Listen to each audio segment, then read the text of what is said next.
ఎప్పుడైనా గమనించారా? ఫోన్లో ఫోటో తీయగానే అది మన ఫ్రెండ్స్ని ఎలా గుర్తుపట్టేస్తుంది?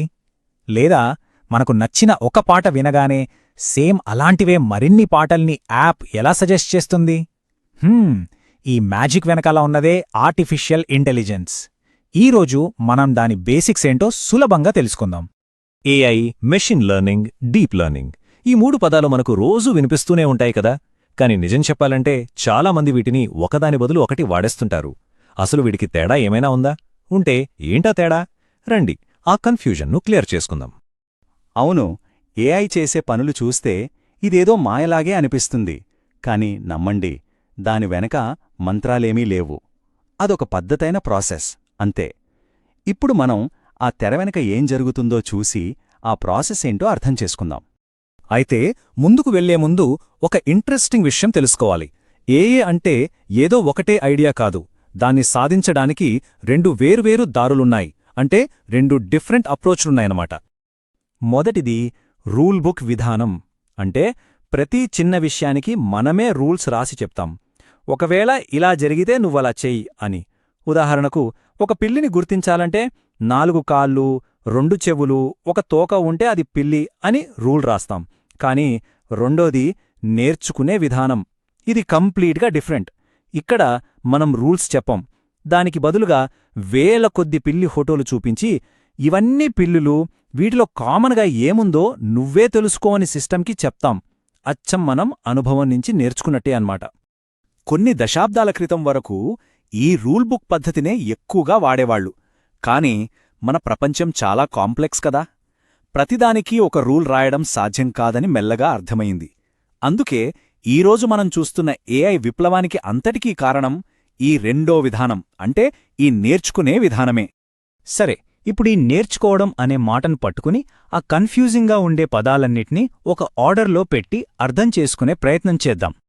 అన్నింటికన్నా పెద్దది, బ్రాడ్ ఐడియా ఆర్టిఫిషియల్ ఇంటెలిజెన్స్, లేదా సింపుల్గా ఏఐ. ఇది ఒక పెద్ద గోల్. మనుషుల్లా ఆలోచించే పనులు చేసే మెషిన్స్ని తయారు చేయడం. అది ఒక ప్రాబ్లమ్ని సాల్వ్ చేయడం కావచ్చు, లేదా ఒక లాంగ్వేజ్ని ట్రాన్స్లేట్ చేయడం కూడా కావచ్చు. ఓకే, ఇప్పుడు ఆ ఏఐ అనే పెద్ద గొడుగు కింద ఉన్న ఒక ముఖ్యమైన భాగానికొద్దాం. అదే మెషీన్ లెర్నింగ్. ప్రతి చిన్న విషయానికి రూల్స్ రాయడం కుదరదు అని తెలిసాక పుట్టిందే ఈ ఐడియా.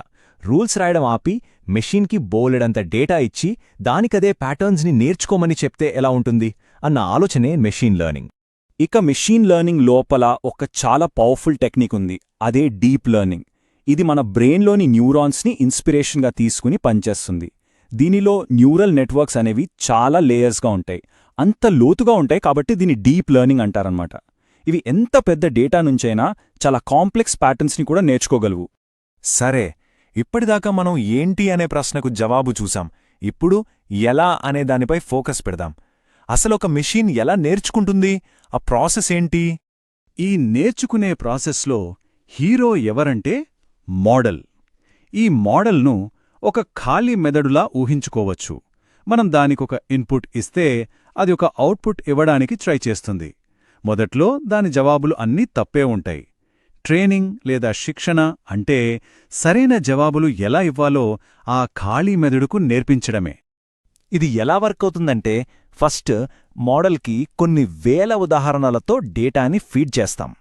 అప్పుడు ఆ మోడల్ ఒక గెస్ చేస్తుంది, అంటే ఒక అంచనా వేస్తుంది. ఆ గెస్ రైటా రాంగా అని మనం ఫీడ్బ్యాక్ ఇస్తాం.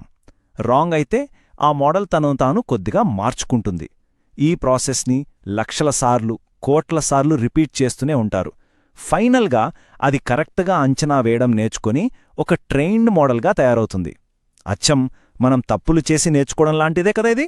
సో ఇక్కడ మనం గుర్తుపెట్టుకోవాల్సిన మెయిన్ పాయింట్ ఏంటంటే, మెషిన్ లెర్నింగ్లో రూల్స్ రాయడం లేదు, డేటాతో ట్రైనింగ్ ఇస్తున్నాం. అందుకే డేటాని కొత్త ఆయిల్ అని పిలుస్తున్నారు. మన దగ్గర ఎంత మంచి డేటా ఉంటే మనం అంత పవర్ఫుల్ ఏఐని తయారు చేయగలం. ఓకే, ఇప్పుడుదాకా మనం చూసిన ముక్కలన్నింటినీ కలిపి ఒక క్లియర్ పిక్చర్లా, ఒక మ్యాప్లా తయారు చేసుకుందాం. ఒక విషయం క్లియర్గా గుర్తుంచుకోవాలి. ఏఐ అంటే ఏదో ఒకటే టెక్నాలజీ కాదు. అది రకరకాల టూల్స్, రకరకాల పద్ధతులతో నిండిన ఒక పెద్ద ఫ్యామిలీ లాంటిది. మనం మొదట్లో కన్ఫ్యూజ్ అయ్యాం కదా. ఇదిగో దాని సింపుల్ ఆన్సర్. ఆర్టిఫిషియల్ ఇంటెలిజెన్స్ అనేది ఒక పెద్ద లక్ష్యం, ఆ లక్ష్యాన్ని చేరుకోవడానికి మనం వాడుతున్న మెయిన్ రూట్ మెషీన్ లెర్నింగ్. ఇక ఆ మెషీన్ లెర్నింగ్ని నడిపించే పవర్ఫుల్ ఇంజిన్ డీప్ లెర్నింగ్. చూసారా, ఇవన్నీ వేర్వేరు కాదు, ఒకదానిలో ఒకటి భాగమే. ఇక్కడ జార్జ్ బాక్స్ అనే ఒక ఫేమస్ స్టాటిస్టిషియన్ చెప్పిన మాట గుర్తు చేసుకోవాలి. అన్ని మోడల్సు తప్పే, కాని కొన్ని ఉపయోగపడతాయి. అంటే ఏఐ మోడల్స్ అనేవి 100కు 100% పర్ఫెక్ట్ కాదు. అవి కూడా తప్పులు చేస్తాయి, కానీ కొన్ని పనులకు మాత్రం అవి చాలా పవర్ఫుల్, చాలా ఉపయోగపడతాయి. సరే, ఇప్పుడు మనకి ఏఐ ప్రపంచాన్ని అర్థం చేసుకోవడానికి ఒక మ్యాప్ దొరికింది. ఇది మ్యాజిక్ కాదని, డేటా, ట్రైనింగ్ మరియు కరెక్షన్స్తో కూడిన ఒక ప్రాసెస్ అని ఇప్పుడు మనకు తెలుసు.